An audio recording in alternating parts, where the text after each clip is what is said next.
Hare Krishna everyone, I am Anita Pandey. Welcome back मेरा काना official. Hari बोल।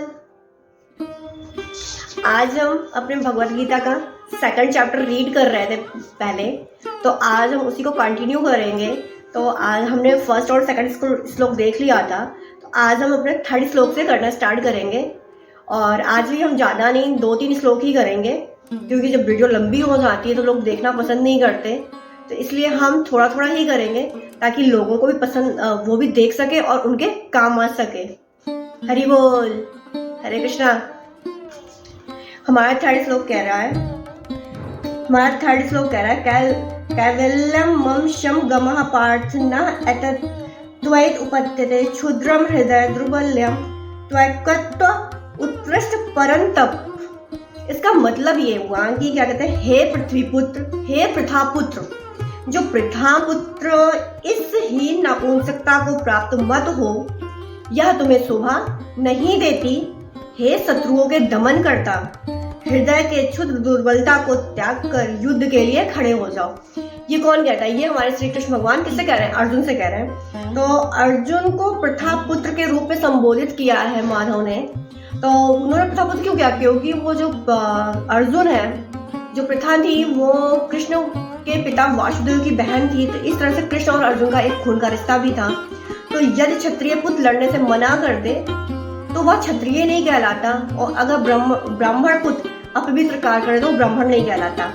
तो ऐसे क्षत्रिय और ब्राह्मण अपने पिता के अयोग्य पुत्र होते हैं। तो कृष्ण नहीं चाहते थे कि अर्जुन को एक अयोग्य पुत्र घोषित किया जाए, क्योंकि अर्जुन कृष्ण के एक घनिष्ठ मित्र भी थे, और कृष्ण प्रत्यक्ष रूप से, डायरेक्ट कह सकते हैं, जो कृष्ण थे वो अर्जुन के सारथी भी थे। अर्जुन के रथ में मौजूद होने के कारण अगर वो युद्ध भूमि से छोड़ते हैं तो वो एक अत्यंत निंदनीय कार्य करेंगे। अतः कृष्ण ने कहा कि यह पवित्र अर्जुन जैसे व्यक्तित्व को शोभा नहीं देती। अर्जुन यह तर्क कर सकता था कि वह परम पूज्य भीम और जैसे स्वजनों को, भीष्म जैसे स्वजनों के प्रति उदारता के दृष्टिकोण के कारण वो उन्हें, उनका वध या युद्ध भूमि छोड़ रहा है, उन्हें नहीं मारना चाहता।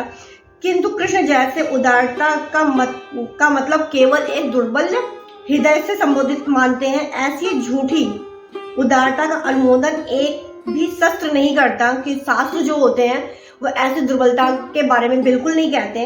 अतः अर्जुन जैसे व्यक्ति को कृष्ण के प्रत्यक्ष निर्देशन में ऐसी उदारता तथा कथित अहिंसा का परित्याग कर देना चाहिए, ताकि वो अपने सत्य के मार्ग पे खड़े हुए हैं। और अगर एक क्षत्रिय को कहा गया युद्ध करने के लिए, तो क्षत्रिय को अपने हक के लिए युद्ध करने और करता है, तो वो क्षत्रिय अगर वो उस युद्ध भूमि से बाहर निकलता है या युद्ध के लिए मना करता है, तो उसे एक निंदनीय कार्य और कोई नहीं हो सकता। और कृष्ण चाहते थे वो ऐसा कोई निंदनीय कार्य ना करे।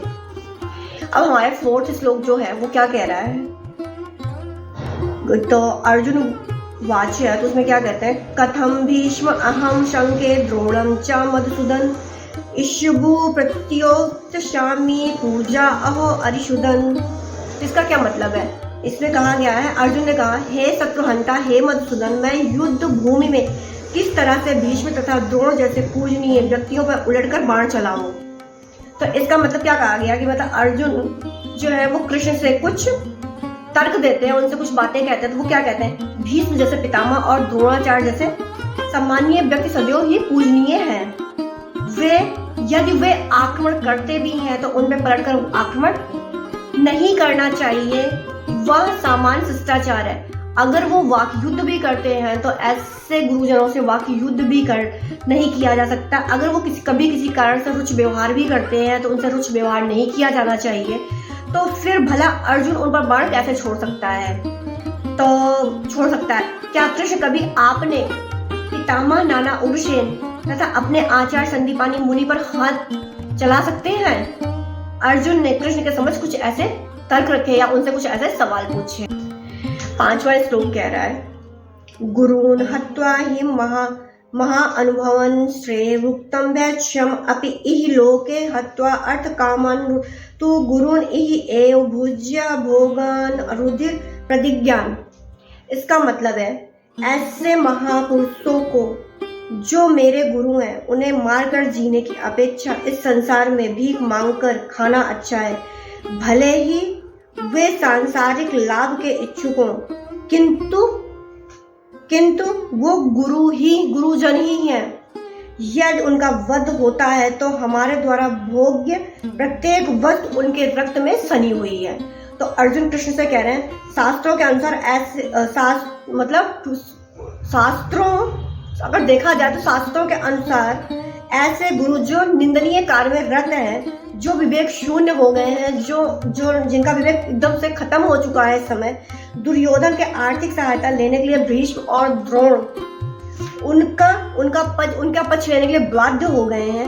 यद्यपि ऐसे आर्थिक लाभ से अगर वो ऐसा केवल एक आर्थिक लाभ के लिए कर रहे हैं तो उनके लिए यह उचित नहीं है। ऐसी दशा में ऐसे आचार्य जो है वो अपना सम्मान खो चुके होते हैं। किंतु अर्जुन सोचता है कि इतने पर भी वो गुरुजन है, वो दुर्योधन के निंदनीय कार्य में या उनकी सहायता करते हैं। तो ऐसे में कहा जा रहा है कि क्या कहते हैं, वो अपना जो सम्मान है गुरु का वो खो चुके हैं। फिर इतना कुछ होने के बाद भी अर्जुन ये सोच रहे हैं कि वो आखिर कुछ भी हो जाए, वो तो है मेरे गुरु ही, तो मतलब गुरुजन है तो उनका अपमान, तो अतः उनका वध करके, अपने गुरुजनों का वध करके अगर मैं ऐसे राज्य का या ऐसे भौतिक सुखों का लाभ उठाता हूँ तो इसका भोग करने का अर्थ है कि उनके रक्त में सने हुए अवशेष का भोग कर रहा हूँ। ऐसी बातें केवल एक भक्ति ही सोच सकता है, क्योंकि अर्जुन जो थे वो कृष्ण के परम भक्त थे और एक तरह से उनके मित्र भी थे। तो ऐसी बातें जो हैं अपने शत्रुओं के लिए एक भक्त के मन में ही आ सकती हैं। आज हमने 3 श्लोक किया और इसके पहले हमने पहला अध्याय खत्म कर दिया है। अगर आपने वो वीडियो ना देखी हो तो आप जाकर देख सकते हैं। और हमने सेकंड अध्याय स्टार्ट किया भी विदिन 5 श्लोक ही किया है। तो अगर आपको मेरी वीडियो पसंद आ रही हो तो ज़्यादा से ज़्यादा शेयर करिए ताकि और भी लोगों तक ये पहुंच सके। साथ ही लाइक शेयर और सब्सक्राइब जरूर करिएगा। हरि बोल, हरे कृष्णा।